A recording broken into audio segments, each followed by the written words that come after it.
Rijnwetter en kjeld. Het lieken de oude dagen somtijden wel jest.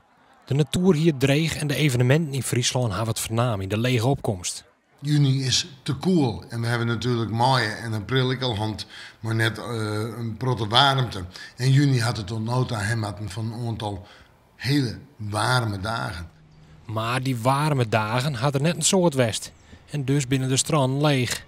Ook op de Friese campings is het nog net het meeste te belibjen. De meeste dagen weer het sam in dat boeten zitten er net bij weer. Maar we hebben het net verveeld. Dat is altijd wel wat u te vinden. Maar we maken graag lezen, kranten erbij. Maar ja, mooi waar is. Ja, zo leuker en beter wezen zelfs. Nou, Rijnwetter weer vol en wat daar. Maar de wind zit altijd in het noordwesten, hè. En het koud. Maar ja, dan hebben we het zeil omheen. Dan gaat het dan wel.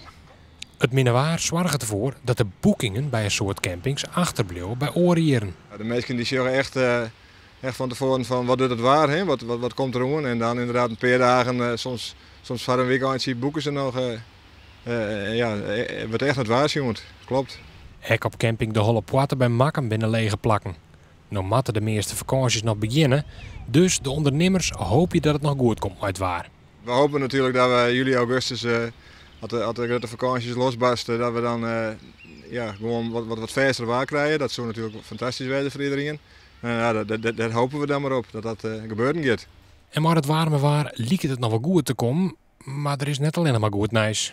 Ik ga nog altijd nu van mijn eigen simmerverwachting. En dan komen juli en augustus nog maar genoeg stroomdagen, maar genoeg warmte. En dan het wisselvallige karakter zal blijven. Al lid de echte optimist in vanzelfs net uit het veld slaan. Je had hem vertrouwen in? Ja, altijd. Optimistisch blijven. Want hij is zelf verschrikkelijk te pakken.